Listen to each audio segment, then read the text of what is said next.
काँग्रेस अध्यक्ष मल्लिकार्जुन खरगेंच्या अडचणी वाढल्यात। मल्लिकार्जुन खरगेंविरोधात वॉरंट जारी आहे। खरगेंकडून बजरंग दलाची तुलना ही आता PFIशी करण्यात आलेली आहे।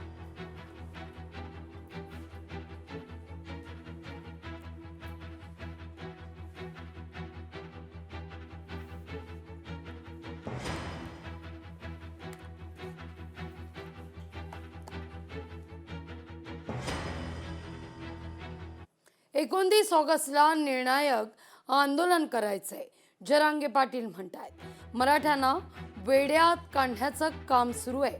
58 लाख प्रमाणपत्र सरकार देत नाही, समाजाच्या लेकरांचे हाल होत आहेत, असं जरांगे पाटील यांचं वक्तव्य आहे। त्यामुळे येत्या 29 ऑगस्ट पासून निर्णायक आंदोलन करणार अशी भूमिका जरांगे यांनी घेतली आहे।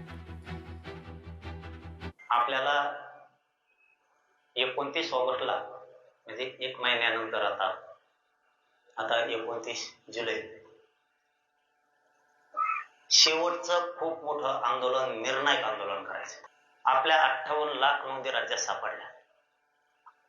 आपण सरकारला वारंवार सांगतो, तुमच्या सगळ्याच्या साक्षीने, तुम्ही 58 लाखाचे प्रमाणपत्र द्या। सरकार 58 लाखाचे प्रमाणपत्र देत नाहीये, म्हणून निर्णायक आंदोलन 29 ऑगस्टला करायचे आणि आजपासून त्याच्या कामात तुम्ही लागायचं। फडणवीसांनी मराठा समाजाला टार्गेट का केलं? प्रमाणपत्र घेतल्याशिवाय स्वस्थ बसू नका, असं जरांगे म्हणतात। आता मी तरी जाईन, नाही तर सरकार तरी, असा निर्धार जरांगेंचा आहे। फडणवीस साहेबांनी मराठ्यांचे लेकर टार्गेट का केले? मराठी टार्गेट कशामुळं? आम्ही तुमच्याशी भांडतोय आरक्षणासाठी, राजकारणासाठी नाही। मुंबई मनपात नव्या गाड्यांवरून नवा वाद आहे। स्कॉर्पिओ ऐवजी इनोवा क्रिस्टाचा प्रस्ताव आहे। नव्या गाड्यांचा प्रस्ताव लवकरच मनपा आयुक्तांकडे आता जाणार आहे। 6 महिन्यांपूर्वीच्या गाड्या सोयीच्या वाटेना, अशी चर्चा आहे। जानेवारीतच खरं तर मनपानं स्कॉर्पिओची खरेदी केलेली होती।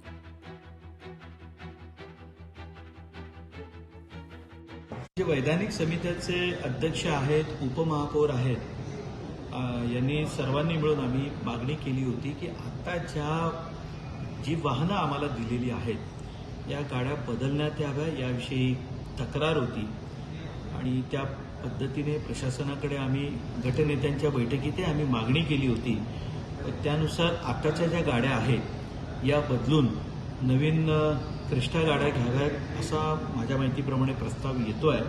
आम्ही मागणी केली होती की आमच्या गाड्या बदला आणि प्रशासनाने ते मान्य केलं होतं की होय, याबाबत आम्हालाही तक्रारी प्राप्त झालेल्या आहेत। त्या अनुषंगाने आता नवीन गाड्या येतील अशी आमची माहिती आहे। या गाड्यांची आता 5 महिने झालेत, 5 वर्षासाठी गाड्या घेतलेत आणि तुम्ही आता ह्या तक्रारी करून जर आयुक्तांनी असं काही केलं तर आम्ही जे 4 वर्षासाठी तुमच्याकडे मागतोय श्वेतपत्रिका, ती आम्हाला द्याच। हे काय चाललंय? आम्ही त्याच्यासाठीच मागतोय। असे कुठे कुठे तुम्ही खर्च करताय? बरं, तुम्ही कोणाला विश्वासात पण घेत नाहीये। म्हणजे लोकशाही मराठी ऐका, पहा, जागरूक रहा।